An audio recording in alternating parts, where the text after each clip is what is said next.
Alhamdulillah bapak-bapak, ibu-ibu semuanya, kita masih diberikan kesempatan untuk berkumpul di majelis yang insya Allah dimuliakan ini. Alhamdulillah saya akhirnya bisa juga ke Frankfurt ya, setelah sebelumnya terbatalkan. Alhamdulillah senang bisa berjumpa dengan bapak ibu semuanya. Tidak bisa saya sebutkan satu persatu, para pengurus masjid, para sesepuh di sini, para masyaikh, ada Gus Odin ya. Ada Mas Rayan, ini calon ulama nih Bu, Mas Rayan nih. Tuh istrinya tuh. Langsung ke istrinya noh. Gus Odin, Mas Rayan, Mas Tito dan lain-lain yang tidak bisa. Wah ini lupa saya sebutkan. Ini alma mater nih kalau ini. Satu alma mater. Nostalgia kemarin kita di sini ya. Mesir tuh. Beda banget ya sama Jerman ya. Alhamdulillah. Yang tidak kalah penting untuk kita syukuri Bapak Ibu sekalian, itu kita masih punya kesadaran bikin majelis kayak begini.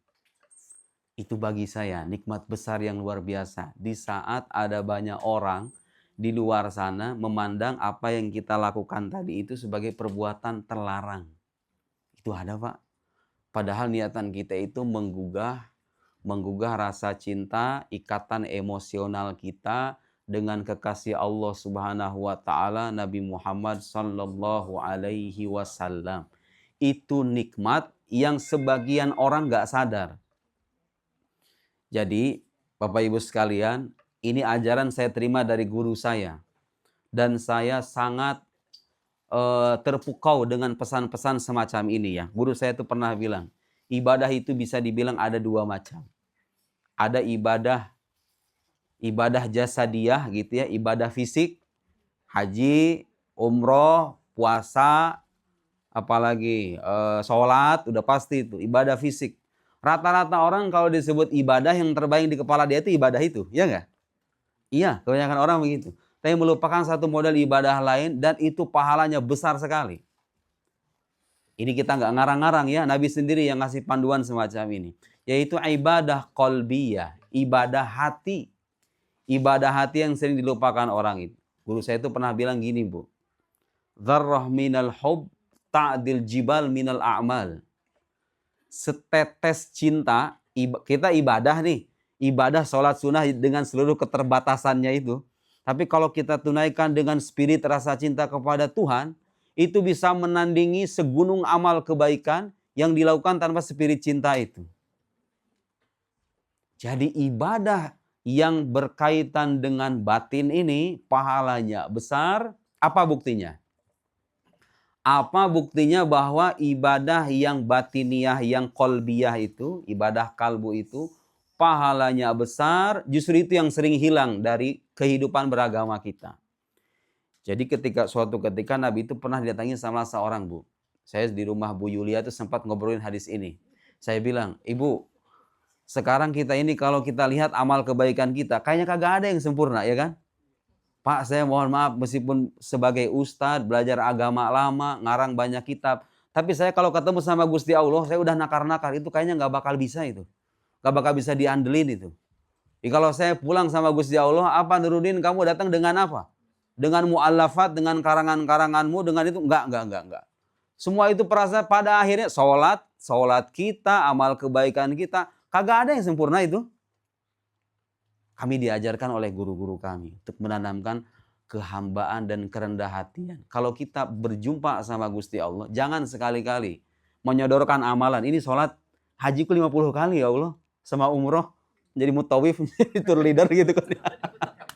Itu pun dapat duit ya kan. Kamu umrah berkali-kali karena dapat duit. Coba kalau kagak ada duitnya, emang mau itu? Soalnya kalau bisa ditimbang-timbang Pak, semua kebaikan kita itu Allah yang ngasih juga kan sebetulnya. Di tangan kita ini kayak digerakkan aja gitu loh. Allah menghendaki kebaikan ini terlimpah untuk kita. Usaha kita itu hanya sekian persen doang berperan di situ. Kembalilah dengan kehambaan. Ngaku bahwa aku hamba yang penuh dosa, penuh kekurangan, tapi aku mencintaimu ya Allah. Aku mencintai nabimu. Wah, kira-kira Allah ngazab kita nggak apa itu kira-kira? Kalau kita dua tanda petik merayu kayak begitu. Tapi bukan jadi permainan ya. Bukan jadi permainan. Saya kembali ke hadis tadi. Nabi itu pernah ditanya sama seseorang. Orang itu nanya, ya Rasulullah mata sa'ah. Rasulullah, kapan hari kiamat itu terjadi? Ini dari hadis ini kita nanti bisa belajar hal yang sering kita lupakan itu. Bahwa ibadah hati, ibadah dengan rasa cinta itu luar biasa. Kedudukannya di sisi Allah Subhanahu wa Ta'ala. Rasulullah kemudian nggak jawab kapan. Bukan 2024, bukan 2012 ya. Dulu ada kan 2012 ya. Nggak dijawab. Nabi sendiri tidak menjawab. Nabi memalingkan orang itu kepada hal yang lebih penting. Dan itu kita bisa belajar. Kalau ada orang nanya aneh-aneh, kalau sekiranya pertanyaannya itu memang nggak penting-penting banget, nggak usah dijawab, alihkan perhatian dia kepada hal yang lebih penting dari itu. Nabi nanya balik, wa ma adattalaha. Kamu nyiapin apa buat hari kiamat itu? Terus jawaban orang ini menarik. Saya berkali-kali merenungkan hadis ini, subhanallah, ternyata kunci beragama itu ada di sini ya. Yang sering orang lupakan itu. Kata Nabi itu jawabannya, kata orang tadi, ma'adatulaha min kathiri sholatin wala siyamin wala sodaqah. Aku itu nggak menyiapkan banyak sholat, banyak puasa, banyak sedekah. Jadi sholatnya dikit, yang wajib-wajib doang maksudnya ya. Bukan berarti yang wajib itu ditinggalin, enggak. Tidak banyak sholat, tidak banyak sedekah, tidak banyak puasa, illa annani uhibbullaha wa rasulah. Kecuali aku ini mencintai Allah dan Rasulnya. Tahu nggak Bu jawaban Nabi apa? Jawaban Nabi itu memberikan optimisme besar. Anta ma'aman ahbabta. Kamu itu nanti akan dibangkitkan dengan sosok yang kamu cintai. Mau berharap apa lagi kita? Kalau dibangkitin sama Nabi Muhammad yang kita cintai. Mau berharap apa lagi? Udah selesai itu. Udah itu puncak harapan semua muslim kan? Ternyata kuncinya itu Pak. Tanamkan rasa cinta sama Nabi Muhammad, sama Tuhan yang kita sembah. Ibadah yang sepele itu, yang sedikit itu bisa lebih bernilai ketimbang amal kebaikan berlimpah yang dibalut dengan kesombongan dan keangkuhan. Dan itu terjadi pada sebagian orang. Iya kan? Merasa dirinya mulia, merasa dirinya sebagai orang berilmu, merasa dirinya lebih banyak beribadah, yang lain semuanya rendah. Tanpa disadari dia sedang bermaksiat itu. Bermaksiat secara batin. Maksiat sebagaimana ibadah bukan hanya ibadah fisik, maksiat juga gak selamanya bersifat fisik. Gak selamanya minum khamr. Gak selamanya berzina, gak selamanya membunuh, korupsi dan lain-lain. Kesombongan itu maksiat batin yang luar biasa besar dosanya. Lihat bagaimana orang ini dikasih panduan sama Nabi yang ringkas. Kamu kalau pengen selamat, pengen dibangkitin sama Nabi, dan Nabi ini siapa Pak? Nabi ini siapa? Itu sosok yang paling dicintai oleh Tuhan kita. Kalau orang dibangkitin sama beliau, berarti kan bukan orang sembarangan itu. Nah ini penting Pak, Bu. Kita jadi muslim ini selama bertahun-tahun, hidup di tempat perantauan seperti ini, di mana keimanan kita kadang-kadang diganggu. Saya mau mengajak Bapak Ibu semua merenungkan satu hal ini. Ibu kalau punya anak, sayang banget sama anak. Bapak kalau misalnya punya anak, sayang banget sama anak. Kira-kira kalau dimasukin sekolah kayak gimana itu Pak? Dikasih guru, kalau misalnya nggak bisa sekolah, kasih guru privat. Guru privatnya model apa itu Pak? Guru privat yang matang keilmuannya, teruji kompetensinya, ya kan? Dikasih yang terbaik gitu loh. Kalau dia sakit, dibawanya kemana Pak? Kalau anak kesayangan ini? Rumah sakit yang bagus, yang track recordnya sudah terbukti. Kita itu Pak ya, kalau punya anak, pasti kita, kalau kita sayang sama anak kita, pasti kita akan memberikan yang terbaik kepada anak kita itu. Sekarang Pak, kita ini jadi muslim, dikasih sama Allah, Rasul sebaik-baiknya Rasul. Buat kita itu. Itu artinya apa? Ibu masih ragu nggak kalau Allah itu sayang sama kita Bu? Dikasih sebaik-baiknya makhluk, sebaik-baiknya Nabi, menjadi imam kita yang memandu kehidupan kita itu. Logika sederhananya kayak tadi Pak, kalau kita ngasih guru terbaik, ngasih dokter terbaik, sekolahan terbaik untuk anak yang paling kita sayangi, itu pasti terjadi kan? Artinya Allah itu ngasih Nabi Muhammad buat kita tidak sembarangan Pak. Berarti kita ini alhamdulillah dipilih. Dipilih menjadi apa? Menjadi umat terpilih, hamba-hamba yang Allah cintai, dan kita berharap itu salah satu indikatornya apa? Allah kasih sebaik-baiknya Rasul. Kenapa kita nggak jadi umatnya Nabi Musa aja Bu? Atau umatnya Nabi Ibrahim misalnya? Atau kenapa kita nggak jadi Bani Israel aja? Bani Israel umatnya Nabi Musa. Ada rahasianya. Ada rahasianya. Berarti kita ini, saya dan Bapak ini dapat keistimewaan nih. keistimewaan sama Allah dijadikan umat dari sebaik-baiknya Nabi. Datangnya paling akhir, tapi urusan masuk surga paling depan. Tuh lihat. Seringkali Allah mengakhirkan sesuatu, tujuannya adalah mengangkat derajat apa yang diakhirkan itu. Makanya kita kalau doa nggak usah maksa sama Allah itu supaya dikabulkan sekarang. Kadang-kadang sama Allah ditunda, Pak. Tapi tujuannya supaya Allah ngasih yang lebih dari itu. Yang kita bayangkan. Lebih dari itu. Kemudian gak cuma itu, Pak. Setelah Nabi Muhammad gak ada, 14 abad yang lalu. Itu sebagai bukti kasih sayang Allah sama kita apa? Agama ini dijaga sama Allah. Dijaga oleh siapa? Oleh pelanjut ajarannya. Para sahabatnya. Sahabat Nabi, kemudian lanjut oleh generasi tabi'in. Ada ulama-ulama yang ngasih penjelasan sama kita. Udah lengkap semuanya. Agama Islam itu. Akidahnya, syariatnya, fikihnya, semuanya udah lengkap. Kita kalau punya anak, sayang kayak gitu kan. Apa yang kamu butuhkan, nak? Nih, dikasih semuanya. Itu Allah tuh kayak gitu. Lebih dari itu tentunya ya. Tapi itu analogi sederhana untuk membuktikan bahwa syukurilah nikmat yang kita dapat ini. Dikasih kehidupan, sepaket dengan tuntunannya. Tuntunannya juga berasal dari sebaik-baiknya makhluk. Diwariskan kepada sebaik-baiknya umat. Ulamanya menjelaskan ajaran nabinya dengan komplit, lengkap, komprehensif, tidak ada keraguan sama sekali. Terus kita lahir jadi muslim tanpa kita minta, Pak. Tanpa request sama sekali jadi muslim itu. Allahu Akbar. Dikasih agama, dikasih, belum kita bicara nikmat kesehatan dan lain-lain. Subhanallah. Itu ibadah hati yang sering orang lupakan. Kadang-kadang itulah yang sebetulnya penting untuk kita tanamkan dalam kehidupan beragama kita. Ada kisah, Pak. Ini saya tidak ngarang-ngarang, ini hadis sahih ya. Hadis sahih di Sahih Bukhari Muslim. Untuk membuktikan apa yang tadi saya sampaikan itu. Seringkali kan orang beragama itu hanya fokus memperbanyak ritual saja. Perbanyak amalan sunnah meskipun itu bagus. Tapi kadang melupakan itu tuh. Melupakan ibadah hati. Bagaimana mencintai Nabi Muhammad, mencintai ulama, mencintai fulan yang orang-orang soleh itu. Kadang-kadang kita lupa. Padahal itu sangat penting. Apa gunanya kita punya banyak ilmu, punya banyak amalan kalau rasa cinta itu hilang dari hati kita. Ada seorang sahabat namanya Nuaiman, Pak. Nuaiman. Nuaiman ini syaribul khomer, peminum khomer, tukang mabok. Kok bisa, Ustaz? Sahabat itu emang ada. Emang di zaman Nabi nggak ada khomer? Ada khomer. Sahabat tuh nggak semuanya sederajat. Sahabat itu ada sahabat-sahabat kelas atas, khulafaur rasyidun, sahabat yang 10 sahabat yang dikabarkan Nabi dijamin masuk surga, al-asyar al-mubasyarin bil jannah. Ada sahabat yang ikut peperangan Badar, sahabat yang ikut peperangan Uhud. Itu nggak sama derajatnya dengan sahabat-sahabat yang masuk Islam belakangan. Kayak Abu Sufyan, Ikrimah, Sofwan, dan lain-lain. Sahabat juga berderajat. Tapi serendah-rendahnya sahabat, ini perlu kita tahu ya. Serendah-serendahnya sahabat itu nggak akan bisa dikalahkan makomnya oleh para wali paling tinggi dari umat Nabi Muhammad. Siapa kita sebutkan? Syekh Abdul Qadir Jilani.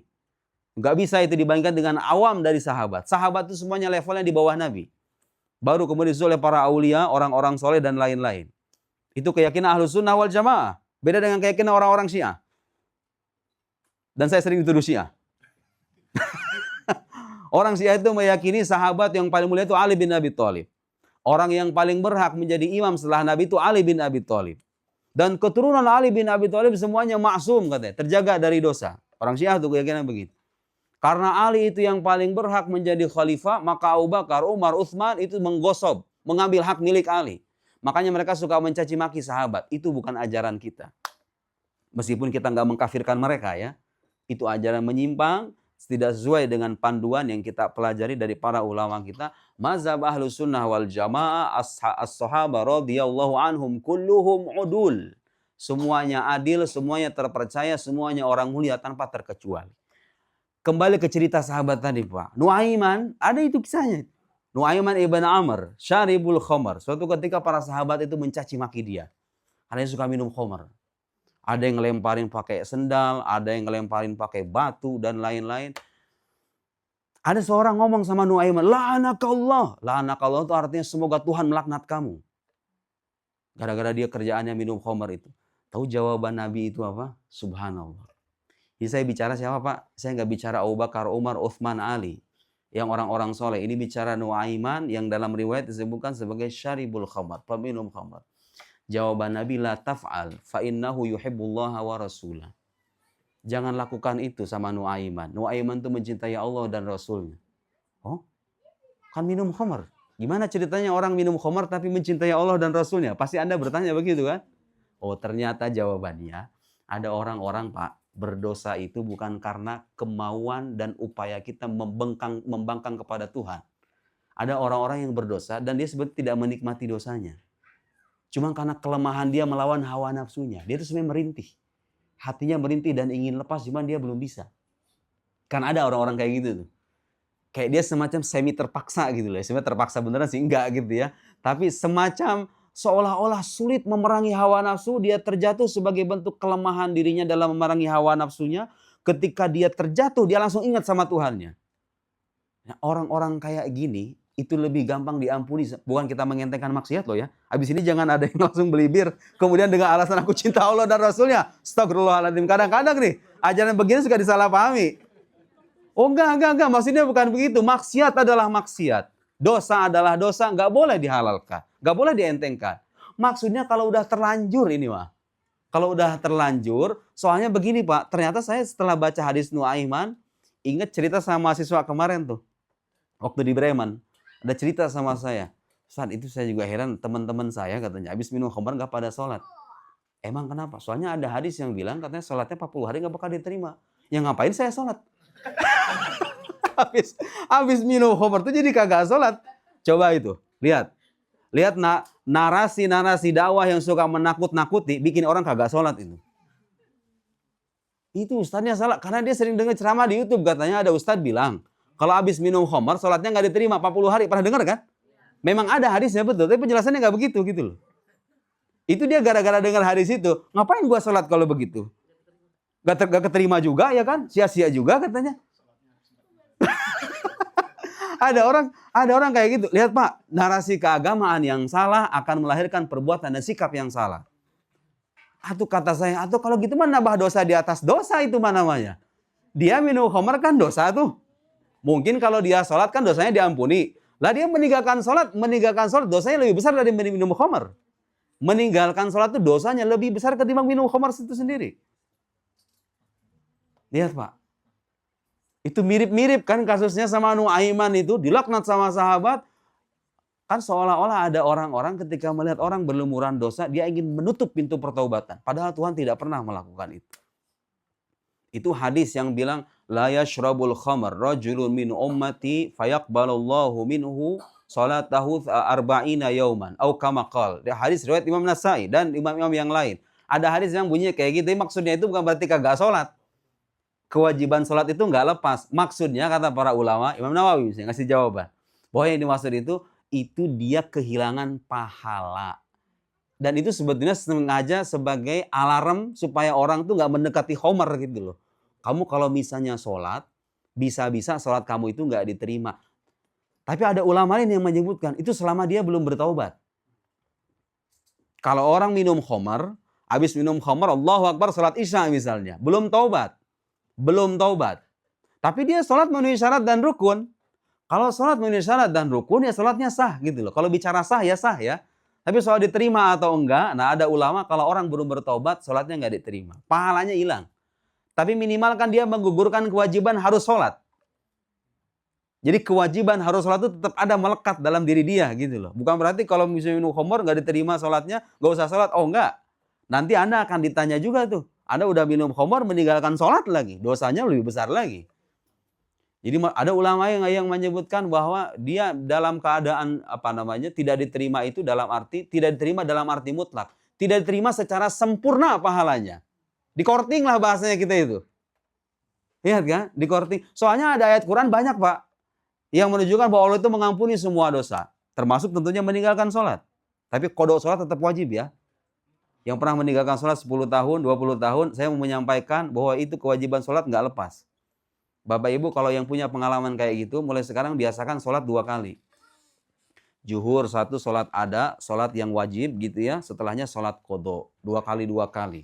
Oh saya nggak sholat selama 13 tahun Pak Ustadz. Ya udah 13 tahun ke depan tuh bikin kalender. Setiap hari saya sholat kayak begitu. Kalau nggak itu nanti ditagih juga tuh di akhirat. Berat kan? Ya suruh siapa meninggalkan sholat dari dulu. Jadi Al-Quran itu tegas menyebutkan innallaha la yaghfiru ayyushraka bihi wa yaghfiru ma duna dzalika liman yasha. Allah tidak mengampuni dosa syirik dan mengampuni selain itu. Semuanya diampuni.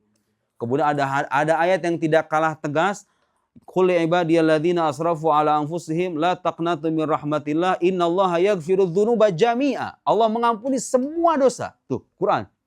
Berarti hadis ini nggak boleh dipahami dengan pemahaman yang bertentangan dengan ayat Al-Quran. Seolah-olah kalau orang minum khamar sekali, dia nggak diampuni dosanya, sholat yang nggak diterima, nggak sholat kalau begitu. Oh, nggak begitu ceritanya. Lihat Pak, narasi-narasi yang menakutkan itu kadang-kadang, itu apa sebabnya coba? Orang-orang yang suka ceramah agama, modalnya neraka sama sisaan-sisaan itu. Boleh jadi hatinya kering dari perasaan cinta itu. Karena orang kalau sudah mendominasi perasaan cinta dalam hatinya, yang keluar dari mulutnya itu kayak gitu juga. Harapan-harapan kepada umat manusia, orang-orang yang gelap hidupnya, diberikan jalan yang sedemikian lapang. Ayo kalian balik. Neraka itu betul ada, kita tidak mengingkari. Siksaan itu ada, tapi Tuhan kita itu Rahman, Rahim, Afu, Ra'uf, Ghafur, dan lain-lain. Bahkan nama Allah yang disebut setiap hari dalam sholat, berapa belas kali itu kita nyebut? Ar-Rahman, Ar-Rahim. Sebagai bukti bahwa jalan pintu masuk agama yang paling tepat itu dengan mengedepankan harapan kepada Tuhan. Bukan rasa takut. Rasa takut itu akan muncul kalau harapan kita sudah terpahat secara mantap. Nu'aiman, syaribul khamar, peminum khamar, dosa besar, sama Nabi dibilang, la taf'al fa innahu yuhibbullaha wa rasulah. Jangan lakukan itu karena Nu'aiman mencintai Allah dan Rasulnya. Artinya ibadah hati ini tidak lantas ternodai oleh dosa yang kita lakukan.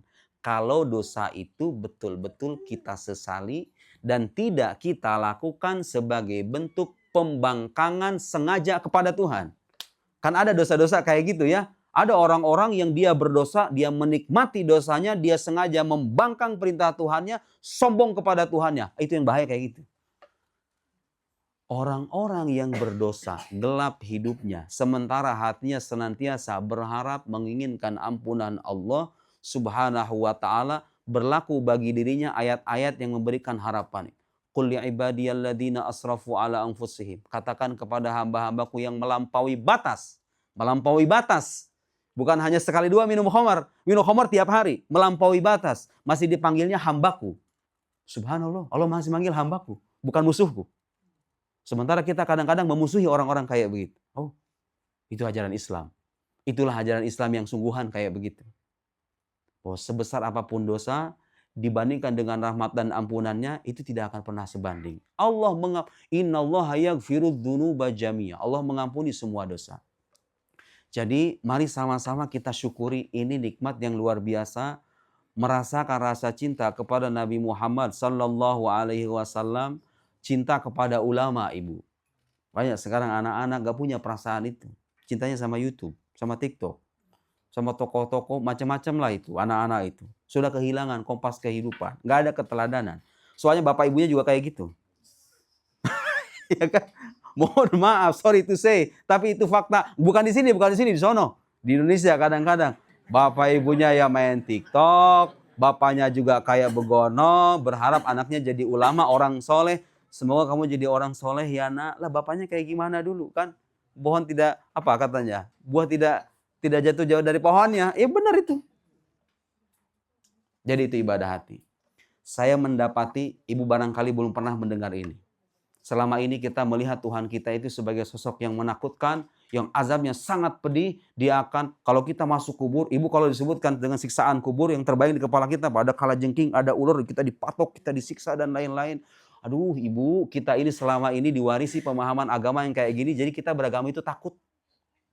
Dan banyak anak-anak muda gak mau beragama gara-gara beginian, terus terang aja. Ada banyak orang-orang yang hidupnya gelap, anak-anak muda itu mau hijrah, mau balik gitu ya, mau beragama dengan baik, dia takut sama ceramah-ceramah kayak begitu. Nih saya mau kasih ceramah yang sebaliknya. Waktu kita masuk alam kubur, itu malaikat menyambut. Orang beriman, ini kita bicara orang beriman. Supaya tahu Pak, itu iman yang ada di hati kita itu mahal sekali. Pas kita masuk alam kubur, orang beriman itu perlakuan malaikat beda. Tahu nggak yang dikatakan malaikat apa sama orang beriman itu? Nam, kanaumatil arus. alladzi la yuqiduhu illa ahabbu ahlihi ilaih. Kamu wahai orang beriman, tidur sekarang seperti halnya tidur seorang pengantin. Pengantin kalau tidur enak nggak itu? Ryan, waktu dulu pengantinan sama istri, gimana rasanya tidur itu? Malam pertama. Enggak, kita tanya diri kita, tidurnya pengantin gimana, Pak? Gak bisa tidur. Tapi Pak, pas udah capek tidur juga kan? Pas udah capek tidur, dan tidurnya nikmat sekali itu. Nikmat sekali itu tidurnya. Itu orang beriman pas masuk kuburan begitu Pak sama malaikat, tidur kamu sepertinya tidur seorang pengantin. Terus disebutkan apa? Alladzi la yuqidhuhu illa ahabbu ahlihi ilai. Yang tidak dibangunkan kecuali oleh orang yang paling dicintainya di keluarganya. Ya Allah ya Karim. Jadi pas tidur yang ngebangunin istri lagi gitu loh. Aduh. Ulangi lagi lah katanya. Kayak gitu. Lihat. Itu orang beriman masuk kuburan kayak begitu. Itu siksaan kubur ada nggak? Ada. Tapi biar siapa? Orang durhaka, orang kafir. Orang beriman yang jujur dan tulus selama hidupnya mengabdikan diri kepada Allah. Ada rasa cinta sama Nabi Muhammad dalam hatinya, cinta kepada Tuhannya. Coba kita bayangkan gitu loh. Itulah perlakuan Allah. Nabi itu, saya membaca dalam sebuah riwayat, ini kita bicara seorang mukmin, orang beriman yang sering disepelekan itu. Dan sekarang banyak orang saling menghujat, saling memprovokasi, saling memfitnah, saling menggibah sesama muslim tanpa sadar apa yang diajarkan sama agama kita menyangkut ajaran Islam itu. Lihat Pak, Nabi itu dalam sebuah riwayat pernah datang ke Ka'bah kemudian memuji Ka'bah. Ma'atyabak wa ma'atyaba rihak, ma'azama hormatak, wahai Ka'bah sungguh besar keagunganmu, sungguh wangi bau aroma ini gitu ya. Nabi memuji Ka'bah. Terus Nabi bilang begini, waladhi nafsu Muhammadin biyadih innal mu'min a'zam hurmatan indallahi minki. Demi Allah, demi Muhammad, demi jiwa Muhammad yang berada di tangannya. Maksudnya bersumpah di atas nama Allah Nabi Muhammad. Sesungguhnya orang beriman itu lebih terhormat di sisi Allah ketimbang Ka'bah. Ka'bah itu kalau kita lempari, kalau kita caci maki, ada orang mencaci maki Ka'bah, kita responnya gimana tuh Pak? Orang mencaci maki Ka'bah kurang ajar sekali, bisa dihujat orang Islam sedunia ya kan? Sekarang berapa banyak orang menghujat sama muslim karena nggak punya kesadaran itu. Itu kita disebut oleh Nabi Pak lebih terhormat ketimbang Ka'bah. Makanya ada hadis yang bilang kalau kita bersalaman dosa kita itu berguguran. Idza tasaffahal musliman tasaqqatat dunubuhuma. Kalau dua muslim itu bersalaman, dosa-dosanya itu berguguran. Itu salaman sama muslim kayak gitu. Lah ibu kalau ke Ka'bah kan pengen nyium-nyiumin Ka'bah kan? Itu muslim biasa Pak. Saya nggak bicara seorang suami dengan istrinya, istri dengan suaminya. Ini kita bicara muslim yang tidak ada hubungan biologis. Saya salaman, dosa saya itu berguguran. Dosa kecil. Bukan dosa korupsi 5 miliar, bukan. Enggak, itu enggak akan gugur dengan itu. Dosa kecil, berguguran. Ya dosa ngelihat bule-bule kayak gitu tuh di jalanan, ya kan? Kan kita nggak bisa dihindari hidup begituan, ya nggak? Susah pakai kacamata juga Pak, ujung-ujungnya juga kelihatan juga. Itu makanya ulama-ulama kita di Mesir kalau salaman itu biasanya nggak dilepas Pak. Kalau ada tamu datang bersalaman, ahlan wassalam, ngomong apa gitu. Lama, saya ngeliatin tuh kan merhatiin. Karena mereka tahu hadis ini. Itu kehormatan seorang muslim, seorang mukmin di sisi Allah itu lebih terhormat ketimbang Ka'bah.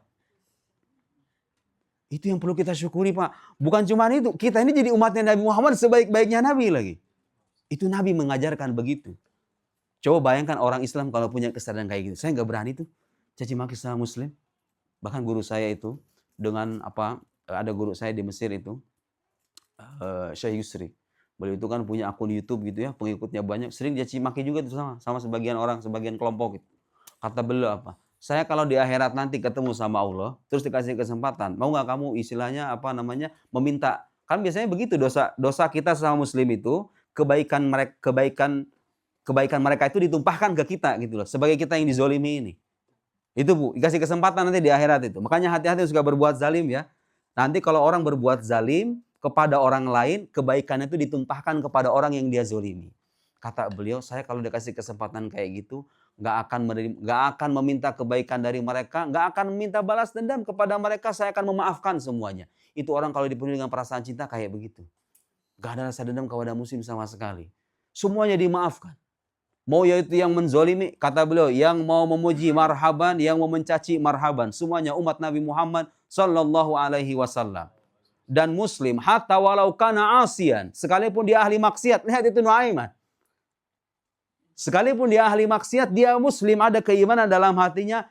Di mata Allah lebih terhormat ketimbang Ka'bah. Walaupun dia beda mazhab. Walaupun dia orang, apa misalnya, mazhab Syiah. Ada mazhab, sekarang kan beda orang kita yang terkotak-kotak. Ada orang NU Muhammadiyah, biasanya bedanya nggak terlalu banyak nih NU Muhammadiyah nih. Nggak banyak. Lu buktinya saya damai-damai aja sama dia. Lah NU Muhammadiyah damai-damai aja. Nggak ada tuh berantem-beranteman. Iya. Habis saya nemuin Pak beberapa cerita kemarin tuh. Apa namanya? Ya karena ya itulah yang dibawa-bawa, kadang yang jelek-jelek nggak usah dibawa ya padahal. Jadi ada orang tipe-tipe orang Islam tuh kalau udah masalah ideologi dia nggak mau tawar-menawar. Pokoknya dia bukan saudara saya titik gitu loh. Kayak bikin kotak-kotak terpisah gitu loh. Padahal kalau udah di luar negeri itu yang begitu harusnya disampingin kan Bu, bener nggak? Soalnya nggak bakal beres kita. Oh kita itu di tengah sini minoritas ya kan? Dimana ukhuwah atau rasa persaudaraan itu perlu lebih dikedepankan. Ada orang Syiah, ada orang Salafi, ada orang NU, Muhammadiyah, orang Persis. Dia syahadatnya sama, nabinya sama, kitab sucinya sama. Punya penyimpangan, ya kritik saja selesai. Kan gitu ajaran ulama kita ya. Saya sampai sekarang mengkritik pemahaman yang salah, tapi saya nggak mencaci maki itu ulama-ulama mereka, karena nggak diajarkan itu dalam agama kita. Muslim itu bagaimanapun sesat-sesatnya Muslim, walaupun dia berlumur maksiat, di mata Allah lebih terhormat ketimbang Ka'bah yang sering kita agungkan itu. Oh, itu ajaran Islam. Ajaran Islam. Lihat. Ini saya kira pesan-pesan yang sangat penting supaya orang punya rasa dalam beragama itu. Karena ternyata Pak, kalau misalnya kita renungkan secara seksama, yang membuat kita beragama dengan rasa, dengan kenikmatan itu adanya di sini. Kalau ininya rapuh, ininya kering, gak ada spirit cinta, ibadah pun gak terasa manis. Waktu diuji sama Gusti Allah, bawaannya pengen protes mulu. Gak bisa terima takdir itu. Ternyata itu kuncinya ada di sini. Dan ibadah yang Allah wajibkan dari mulai sholat, puasa, pada akhirnya kalau Bapak Ibu renungkan, tujuan itu mengoreksi ini sebetulnya. Benar gak omongan saya? Coba itu ketika sholat kita, Allahu Akbar. Allah Maha Besar, supaya kita belajar rendah hati di hadapan Allah dan di hadapan makhluk. Kita diajari sujud, ruku, puasa, kita diajar menahan hawa nafsu, haji, ibadah fisik yang menuntut banyak kesabaran. Semuanya pada akhirnya mengoreksi ini nih. Jadi kalau ada orang ibadah bertahun-tahun, banyak amal kebaikan, tidak menyadari pesan yang berharga ini, bahwa penting bagi kita mengoreksi dan menjernihkan batin kita, menanamkan rasa cinta kepada Allah dan Nabi-Nya, berarti ada yang salah dengan cara beragamanya. Itu dua tanda petik, jalan paling ringkas Pak kalau pengen masuk surga kayak gitu. Bapak mencintai nggak? Tanya sama diri sendiri. Itu nggak bisa dibohongin Pak. Cinta sama ulama, cinta sama Nabi itu nggak bisa dibohongin. Itu akan muncul secara spontan kalau orangnya jujur. Nggak bisa dibuat-buat perasaan cinta itu. Baik, tadi saya membacakan perkataan Imam Ghazali. Bapak Ibu perhatikan. Imam Ghazali pernah bilang begini. Allah Subhanahu wa Ta'ala, nih perhatikan Pak. Itu diantara namanya adalah Al-Karim. Dalam Asmaul Husna, nama Allah itu Al-Karim. Apa Al-Karim itu Bu artinya? Kalau dalam bahasa Indonesia. Yang maha mulia, ya kan? Itu terjemahan kurang tepat. Karena mulia itu masih abstrak. Mulia dalam arti apa? Ya kan? Itulah kadang-kadang bahasa Arab susah diterjemahin ke bahasa Indonesia itu. Karena kemiskinan bahasa kita. Al-Karim, yang maha dermawan. Menyentuh sebagian makna tapi nggak komplit. Nah sekarang saya jelaskan. Ini Tuhan kita Bu. Tuhan yang kita sembah siang dan malam itu begini. Apa? Sifatnya kepada makhluk-makhluknya. Kata Imam Abu Hamid Al-Ghazali. Allah Al-Karim itu maksudnya. Alladzi idza qadar afa. Kalau dia mampu menyiksa hamba, dia akan memaafkan. Allah punya banyak alasan untuk menyiksa kita Bu. Soalnya kelalaian kita lebih banyak ketimbang ketaatan kita. Betul tidak? Tapi Allah itu karim. Meskipun dia mampu menumpahkan, menyiksa hamba-hambanya. Dan dia berhak.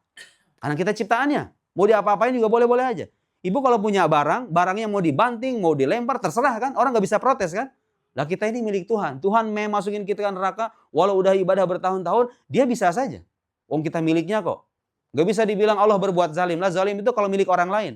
Kalau saya punya handphone, handphone punya saya banting. Bisa protes? Ada sih yang bisa protes? Gak ada yang bisa. Tapi kalau punya Ryan saya ambil, saya banting. Istrinya pasti marah. Lah Anda siapa? Ngapain? Kan gitu. Karena milik dia gitu loh. Karena itu milik dia. Lah kita milik siapa? Kita itu milik Allah. Allah kalau mau melakukan, membalas semua keburukan kita, Allah bisa. Tapi Allah itu karim. Karim itu artinya apa? Huwaladzi idza qadar afa. Sosok yang ketika dia mampu menumpahkan siksaannya, mengazab hamba-hambanya, dia memaafkan. Itu yang sifat yang dominan dari Tuhan kita itu Pak. Rahmati sabaqat ghadabi. Dalam hadis yang masyhur, rahmatku itu mengalahkan amarahku. Kemudian lanjutannya apa kata Imam Ghazali? Wa idza wa'ad wafa. Kalau dia berjanji, dia pasti akan memenuhi janjinya. Karena Allah tidak mungkin mengingkari janjinya. Makanya kalau kita doa, Bu, nggak usah ragu. Doa kita dikabul apa enggak? Pasti dikabul. Cuma caranya beda-beda. Soalnya kalau doa dikabul sesuai dengan yang kita mau, repot dunia ini coba. Gak akan ada orang sakit. Gak ada rumah sakit. Gak ada, iya kan? Gak ada peminta-minta. Gak ada polisi. Karena gak ada orang jahat. Ya kan? Gak ada maling. Siapa yang menjadi maling sebetulnya kan?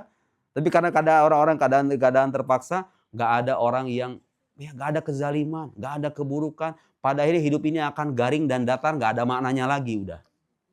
Tapi Allah Subhanahu wa Ta'ala, lihat Pak, ketika dia berjanji, kata Imam Ghazali, dia pasti akan memenuhi janjinya. Doa kita itu dikabul semuanya. Soalnya kalau kita pikir-pikir, Pak, pas saya doa atau kita berdoa, yang menggerakkan lisan kita ini siapa sebetulnya? Allah yang menggerakkan lisan kita. Doa kita sampainya ke siapa? Kepada Allah juga. Harapan kita sebelum muncul, Allah sudah tahu atau belum? Sudah tahu. Bapak Ibu kalau tahlilan kadang-kadang suka daftar nama ya kan? Oh ini hadiahnya buat fulan. Padahal kadang saya suka mikir, itu tanpa ditulis saja Allah udah tahu kok sebetulnya. Tapi dasar kebiasaan orang Indonesia ya. Seolah-olah doa itu khawatir salah alamat gitu. Kan enggak sebenarnya. Itu kadang-kadang ditulis, gak ditulis. Allah itu sudah tahu. Yang menggerakkan kita berdoa, lisan yang kita gunakan dalam berdoa, kepada siapa kita berdoa, semuanya Allah yang menggerakkan. Masa iya kagak diijabah? Cuma cara Allah mengijabah itu kadang-kadang beda-beda. Ada yang diijabah dengan kebalikannya. Waktu sakit minta sembuh, dikasih sakit sampai berminggu-minggu. Tujuannya supaya dia merintih di hadapan Tuhannya, bilang ya Allah, sholat gak pernah dia tinggalin. Karena orang akan lebih mudah dekat dengan Tuhan dalam keadaan susah ketimbang dalam keadaan hidup berlimpah. Betul tidak? Oh lihat, Allah Subhanahu wa Ta'ala kalau berjanji, dia pasti akan memenuhi. Itu karim. Sosok yang karim. Nih, satu lagi, Bu. Wa idza a'ta, kalau dia memberi, kalau Allah memberi pahala, memberi rezeki, zada ala muntahar raja. Dia memberi melebihi apa yang diharapkan oleh hamba-hambanya. Subhanallah, Pak, saya ulangi. Allah kalau memberi, kata Imam Ghazali apa katanya? Melampaui apa yang diharapkan oleh hamba-hambanya. Saya Ibu secara pribadi ngerasain itu. Dulu perasaan saya waktu kuliah, selesai kuliah cita-cita saya sangat sederhana. Saya pecinta buku, pengen selesai kuliah itu hidup saya ya udah. Saya nulis buku yang banyak, hidup tenang, nyaman, selesai. Gak mikirin penghasilan dan lain-lain. Udah cukuplah bagi saya itu. Nikah sama cewek idaman saya, udah itu tambahannya kan gitu. Udah selesai. Udah dunia itu. Apalagi mau diharapkan ya kan? Oh subhanallah itu mimpi saya cuma gitu doang. Saya dulu mengidolakan Profesor Quraisy Shihab. Pengen jadi penulis gitu kan. Ngarang kitab dan lain. Terkabul alhamdulillah. Itunya terkabul. Pengen saya ngomong sama ibu saya. Ma saya pengen dapat ini anak-anaknya kiai. Biar gampang nanti ngamalin ilmunya. Dikabul alhamdulillah. Tapi subhanallah Pak. Ternyata yang saya dapat itu melampaui apa yang saya inginkan. Bukan cuma soal pasangan ya. Soal karir kehidupan. Saya merasakan itu. Perasaan dulu saya nggak minta begini. Tapi sama Allah dikasih. Itu karim. Allah itu karim. Kalau kita mau berbaik sangka asal ya. Catatan. Garis tebal. Kalau kita mau berbaik sangka. Sama ketetapan Tuhan kita. Allah ngasih melampaui apa yang kita mau. Asalkan kitanya husnuzon. Subhanallah. Mungkin di antara Bapak Ibu banyak yang mengalami itu ya. Coba kita sesekali merenung. Ternyata yang kita minta dengan apa yang Allah beri itu lebih banyak. Kalau saya merasa begitu. Melampaui apa yang saya inginkan dulu. Itu namanya karim. Wa idza ata zada ala muntahar raja. Belum selesai sampai di situ kata Imam Ghazali. Sosok yang karim itu la yubali liman ata wa kam ata. Dia tidak pernah peduli berapa yang dia kasih dan kepada siapa dia itu memberikan sesuatu. Tidak pernah peduli. Iblis dikasih rejeki, dikasih rahmat. Abu Jahal, Abu Lahab, orang-orang merangi Nabi Muhammad diberikan kehidupan. Allah tidak peduli dengan itu. Saking apa? Saking luasnya rahmat dan kedermawanannya orang-orang kafir sekalipun mendapatkan curahan nikmat ilahi itu. Tidak peduli berapa yang diberi dan tidak peduli kepada siapa dia memberi. Kalau kita kan tebang pilih kalau ngasih orang, betul nggak? Dia teman saya, dia musuh saya. Pasti saya ngasih ke sini dong. Ya enggak? Dia CS saya, dia enggak. Ngaji aja nggak pernah. Ngapain kita kasih? Kan gitu. Betul nggak Bu? Itu manusia. Allah Subhanahu wa ta'ala pemberiannya tidak tebang pilih. Itu namanya karim. Gak cuma sebatas itu Pak. Nih dengerin. Bedanya Tuhan sama makhluk ya. Wa in rufi'at hajatun ila ghairihi la yardo. Kalau disampaikan suatu hajat kepada selainnya, dia nggak rela. Maksudnya begini Pak. Kita ini kalau misalnya ada orang minta sama kita, minta bantuan. Misalnya ya, ada orang minta bantuan ke saya. Saya tahu ada orang lain yang bisa ngebantu. Ryan bisa ngebantu itu biasanya. Kamu ke Ryan aja, minjem duit. Contoh paling nyata minjem duit. Minjem duit. 5 juta dong, lagi perlu. Datang ke saya. Itu biasanya normalnya kita manusia. Kalau ada orang yang mampu, udah ke dia aja. Ryan tuh dia habis gajian itu, coba ke dia aja. Ya kan? Ya kan? Kita itu ikhlas, rela kalau ada permintaan datang ke kita, kita alihkan. Benar nggak? Nah, Allah itu kebalikannya Pak. Kalau kita minta kepada selain Allah, Allah nggak rela. Itu namanya karim. Allahu Akbar. Manusia ada yang kayak gitu nggak? Nggak ada ya? Nggak ada kayaknya ya. Orang kalau misalnya, ya justru kita kadang senang kan? Ketika ada hajat, diajukan ke kita, dialihkan ke yang lain, alhamdulillah selamat dari tagihan. Ya kan? Kan kira-kira begitu. Kita kan senang gembira gitu loh. Udah alhamdulillah ada dia kok yang nolongin, udah selesai. Allah Subhanahu wa ta'ala kebalikannya. Dia tidak rela kalau permintaan itu terarahkan kepada selainnya. Makanya dosa paling besar dalam agama Islam itu, dosa paling besar itu dosa syirik. Itu dosa yang disebutkan kalau dalam hierarki dosa itu dosa yang paling tinggi derajatnya. Syirik. Karena Allah itu tidak suka. Justru dia suka ketika hambanya merintih dan meminta kepadanya saja. Dan pasti. Dan kalau Allah berjanji, ud'uni astajib lakum. Di antara janji Allah itu. Berdoa kalian kepadaku, aku akan berikan itu doa. Akan diijabah doa kita. Janji Allah. Doa kita itu diijabah. Apalagi orang beriman. Apalagi umatnya Nabi Muhammad sallallahu alaihi wasallam. Masih tidak tahu nikmatnya sebagai muslim kayak apa? Oh Masya Allah. Itu coba Pak. Lebih dari cukup itu sebetulnya. Wa in rufi'at hajatun ila ghairihi la yarda. Wa la yadi man la dhabihi wal taja wa yughnihi anil wasaili wasyufa'a wal hasil. Pesan yang tidak kalah penting untuk kita tanamkan, untuk kita jadikan pegangan dalam hidup. Beragama itu tidak cukup hanya dengan ritual fisik saja. Tapi yang tidak kalah penting untuk kita tanamkan itu adalah perbaikan batin, menanamkan rasa cinta kepada Allah Subhanahu wa ta'ala. Dan orang itu biasanya tidak mungkin mencintai sesuatu tanpa mengenalnya. Kita nggak mungkin mencintai Tuhan kita kalau kita tidak mengenalnya. Tidak mungkin mencintai Nabi Muhammad sallallahu alaihi wasallam kecuali setelah mengenalnya. Itu yang kadang absen dari kehidupan kita. Kita nggak kenal sama Tuhan kita nggak kenal sama Nabi kita, konsekuensinya agama itu terasa tidak bermakna. Agama itu terasa kering, kita hidup bertahun-tahun sebagai muslim, tapi buahnya tidak kita petik. Kalau mau beragama itu punya rasa dan dampak yang sedemikian besar, mulai dari sekarang cobalah dan belajarlah untuk terus menanamkan rasa cinta kepada Allah dan Rasul-Nya. Dan orang-orang yang mengikuti ajarannya, para ulama dan orang-orang soleh. Saya lebih suka tanya jawab. Jika ada di antara adik-adik mahasiswa, Bapak Ibu sekalian yang punya pertanyaan, saya siap walaupun 3 jam. Sudah terjadi sebelum-sebelumnya, kayak begitu. Man yas'al, siapa yang mau nanya? Kalau enggak saya lanjut.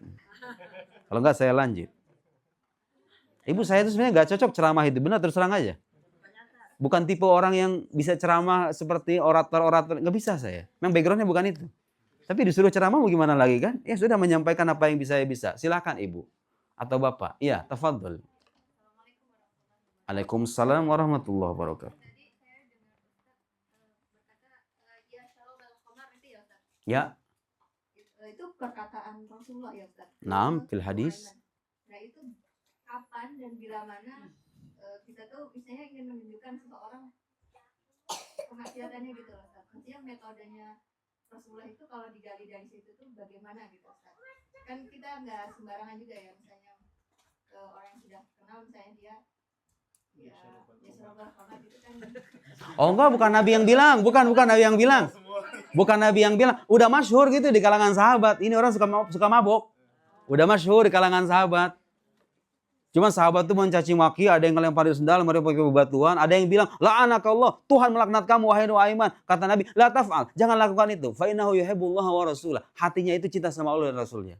Kenapa Nabi bilang? Ya Nabi kan punya wahyu. Dikasih tahu sama Allah, ya kan? Bisa menerawang hati seseorang. Kita bukan Nabi.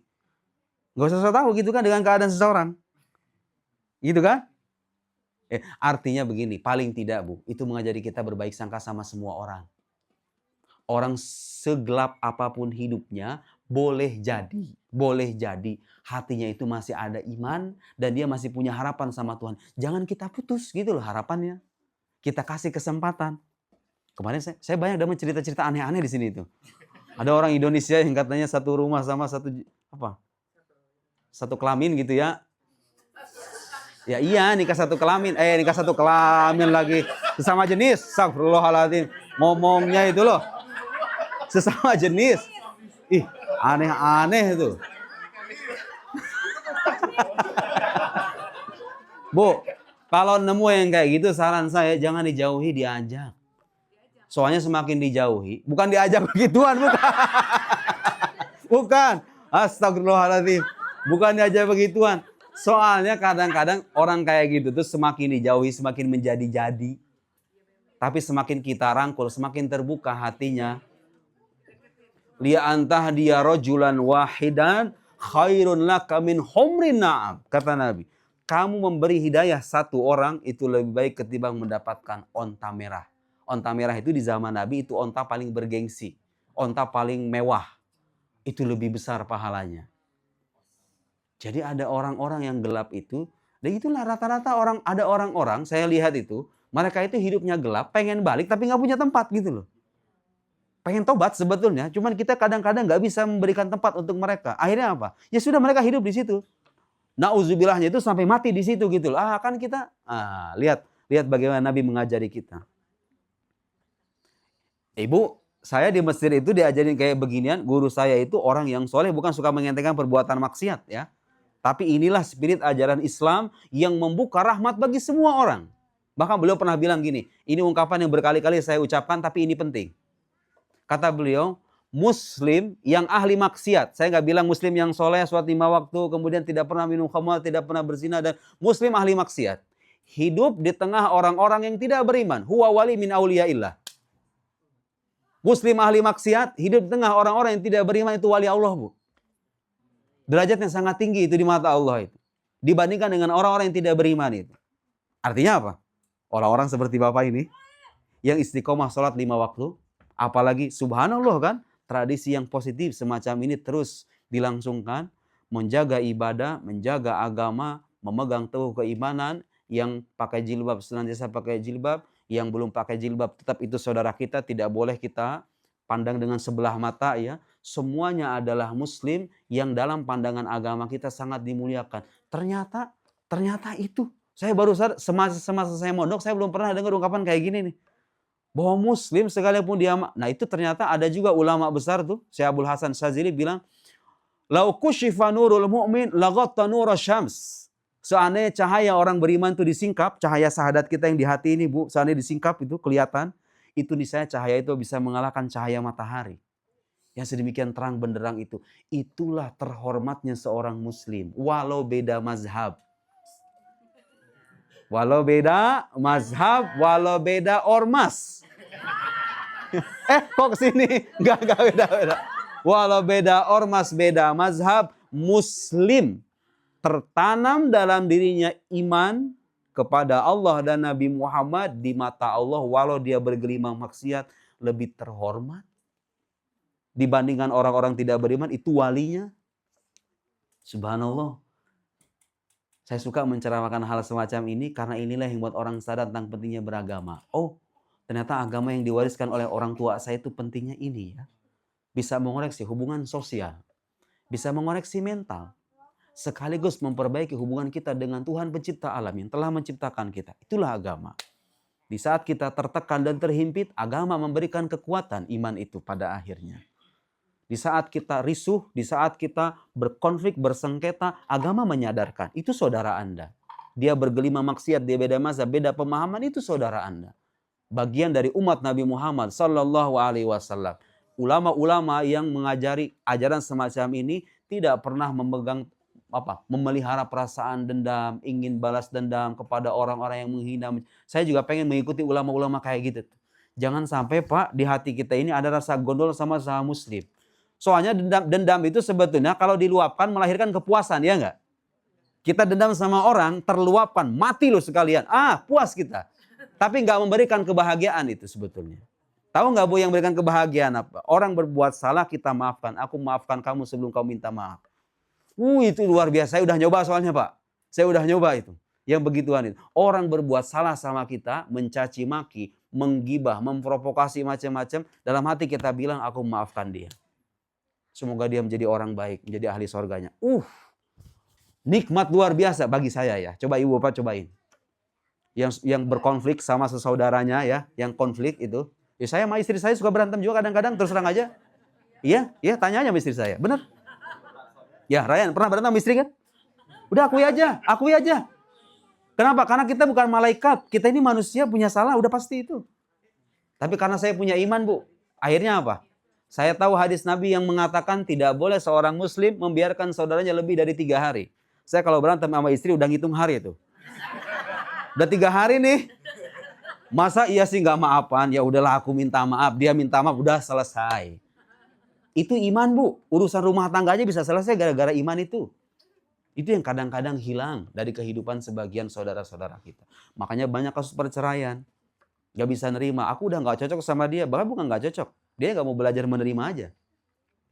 Lihat Bu, keimanan itu yang Allah. Saya kira begitu. Mana tadi pertanyaannya Ibu itu? Pertanyaannya tadi. Udah itu udah terjawab kayaknya ya. Boleh tanya lagi Ustaz? Boleh. Oh ya, tadi satu lagi. Gimana cara Nabi melihat orang-orang yang bermaksiat itu? Nah ini yang kadang-kadang dilupakan sama kita ini. Tahu Bu, akhlak Nabi itu kalau lihat orang berbuat salah, huwa yataghafal. Pura-pura nggak tahu. Nabi itu kalau ngelihat orang berbuat salah, pura-pura nggak tahu, kayak memalingkan muka gitu. Soalnya begini, orang ketika berbuat salah, mabuklah katakan. Terus ditegur di tempat ketika dia berbuat salah, biasanya terpojok mentalnya itu. Bukannya dia mau tobat pada akhirnya, dia semakin menjadi-jadi dengan itu, ya kan? Ibu punya anak kan? Anak ibu kalau berbuat salah, terus dicaci maki, diancam begini, wah menjadi-jadi itu biasanya. Nabi itu akhlaknya kalau ngeliat orang berbuat salah pura-pura nggak tahu. Nanti ketika ngumpul pengajian dengan sahabat yang umum yang lain, Nabi bilang sama sahabat semuanya, "Mabalu aqwamin yaf'aluna kadza wa yaf'aluna kadza." Bagaimana ya kalau ada orang melakukan ini, melakukan itu. Halus sekali gitu. Tanpa mengarah kepada orang. Kalau zaman sekarang kayaknya update status gitu ya. Perasaan kita udah lama nih di negeri perantauan gitu. Harusnya kan kita sama-sama bersaudara dong. Ya kan? Jangan mengedepankan kepentingan mazhab dong, kira-kira begitu ya. Tapi nggak jinggung orang itu, enggak secara langsung. Nasihat umum. Cara Nabi negur tuh begitu. Sehingga orangnya nggak tersinggung secara langsung. Artinya dia ada perasaan malu gitu loh. Pada perasaan malu, rasa malu itulah yang pada akhirnya membuat dia jauh lebih baik. Dan dengan cara mendidik begitu, Nabi bisa membangun peradaban, meruntuhkan Persia dan Romawi. Melahirkan Abu Bakar, Umar, Uthman, Ali, dan para sahabat-sahabat yang besar. Amr bin As. Dulunya siapa itu? Khalid ibn Walid. Itu Khalid ibn Walid, subhanallah. Dulunya itu min asyaddi nasi adawatan lil Islam. Orang yang paling keras permusuhannya kepada Islam, di tangan pendidikan Nabi Muhammad menjadi saifan min suyufillahil maslul. Gelarnya Khalid itu Saifullahil Maslul. Karena di setiap peperangan yang Khalid ikuti tidak pernah kalah orang muslim itu. Subhanallah, Khalid bin Walid yang dulu pernah membuat orang muslim terbirit-birit di peperangan Uhud. Di tangan Nabi Muhammad menjadi orang yang paling mulia, menjadi pahlawan dalam sejarah Islam. Khalid bin Walid. Umar bin Khattab kita tahu semuanya kisahnya. Siapa lagi? Sofwan. Ikrimah. Ikrimah itu anaknya Abu Jahal, ibu. Abu Jahal. Abu Jahal, dedengkotnya orang kafir di zaman Nabi. Punya anak namanya Ikrimah. Ikrimah itu wafat sebagai syahid di peperangan Yarbuk. Bapaknya orang kafir, anaknya sebagai syahid minasyuhada. Subhanallah. Tahu Ikrimah itu kisahnya apa? Ikrimah itu kisahnya mirip-mirip kayak begitu. Orang-orang yang udah putus asa itu. Ketika peristiwa Fatu Makkah, orang Islam menaklukkan Mekah begitu. Tersisa itu sedikit orang-orang kafir ya. Ikrimah, Sofwan, Abu Sufyan. Abu Sufyan masuk Islam.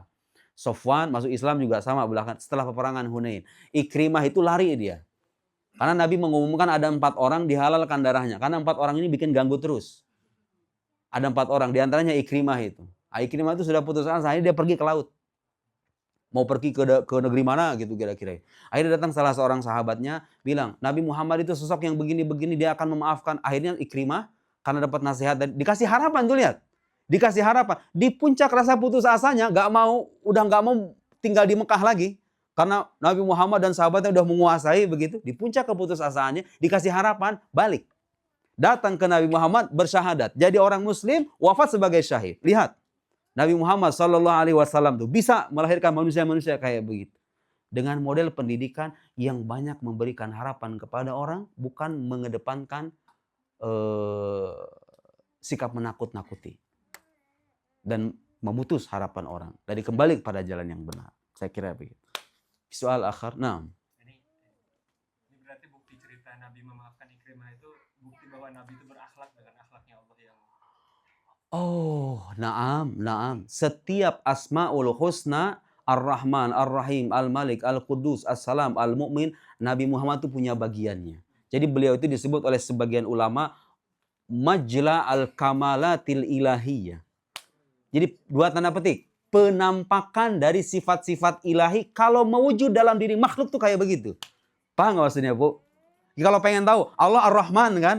Ar-Rahman, Allah Ar-Rahim, Allah Al-Qudus dan lain-lain. Itu kalau sifat-sifat itu mau kita lihat perwujudannya dalam diri makhluk, maka perwujudan yang paling tinggi, yang representatif kalau bahasa mahasiswanya, itu Nabi Muhammad SAW.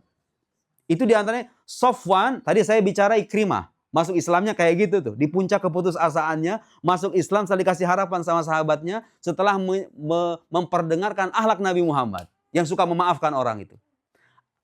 Sofwan ibn Umayyah, Sofwan itu yang paling akhir masuk Islam. Setelah peristiwa Fatu Makkah. Tahu masuk Islamnya kayak gimana? Setelah peperangan Hunain, orang Islam tuh dapat harta rampasan perang yang berlimpah. Ada kambing, ada sapi, ratusan kira-kira begitu. Di Bukit Hunain. Itu lembah, semacam lembah diapit dari 2 gunung. Hunain itu. Nah di lembah itu ada banyak ratusan kambing, ratusan hewan ternak. Sofwan kemudian melirik. Nabi ada di sampingnya. Ngelirik hewan-hewan ternak yang jumlahnya ratusan itu. Kambing itu kan, satu kambing itu berapa sih? 40, 50. Kalau di Indonesia itu? 3 juta. Iya. Sapi, kambing, hewan ternak yang beragam lah itu kira-kira begitu. Di antara 2 lembah itu, di Hunain itu. Kemudian Nabi melirik Sofwan karena dia itu orang yang ya suka dengan harta duniawi kira-kira begitu ya. Nabi nanya sama Sofwan, "Awayu'jibuka hadza?" Sofwan, kamu suka dengan itu?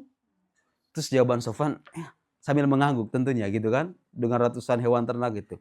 Jawaban Nabi apa? Huwa kulluhu lak. Semuanya itu buat kamu Sofwan. Kambing yang jumlahnya ratusan itu dikasih ke Sofwan. Sofwan kemudian mengabarkan kepada kaum, ya kaum aslimu, fa inna Muhammadan yuti ata man la yakhshal faqr. Wahai kaum, masuk Islamlah kalian. Muhammad itu memberi sesuatu dengan pemberian orang yang tidak takut kefakiran sama sekali. Saking dermawannya. Itu ratusan hewan dikasih ke Sofwan. Sofwan masuk Islam. Soalnya kan ada orang-orang masuk Islam tuh gara-gara begitu tuh. Gara-gara harta itu. Ada kan kayak gitu kan. Pragmatis cara berpikirnya gitu loh. Sofwan itu Nabi tahu karakternya semacam ini orang tidak akan lunak hatinya kecuali setelah dikasih harta. Dikasih harta 200 sampai 300, pokoknya ratusan dalam riwayat-riwayat itu, ratusan hewan ternak. Sofwan bawa ke kaumnya, bilang sama kaumnya, wahai kaum masuk Islam, itu Muhammad gak sembarangan itu orang katanya memberi sesuatu, dia gak takut kefakiran sama sekali. Itu hanya seorang Nabi yang bisa melakukan itu. Akhirnya Sofwan masuk Islam, orang-orang sekitarnya masuk Islam. Islam itu tersebar dengan cara begitu, Bu, dengan kemuliaan akhlak, bukan dengan peperangan. Perang itu hanya sifatnya aksidental aja. Terjadi ketika Nabi Muhammad dilawan, dimusuhi sebagai bentuk pembelaan diri. Selebihnya Islam itu masuk dengan cara begitu. Orang masuk Islam dengan cara begitu. Itu pesan buat kita yang di sini. Nah, kalau kita berharap orang-orang sekitar kita simpatik sama agama kita, mula-mula orang tuh akan simpatik dengan akhlak dan perilaku. Bukan dengan argumen, oh Islam agama yang benar. Kadang-kadang itu perlu. Kalau ngomong sama filosof, sama akademisi, sama intelektual, ngomong berbasis data, argumentasi, oke. Tapi orang-orang awam yang hanya melihat Islam dari perilaku orang Muslim gitu ya, mereka tidak akan simpatik kecuali dengan apa yang mereka lihat itu. Ya itulah halnya perilaku kita pada akhirnya. Itulah Nabi Muhammad sallallahu alaihi wasallam.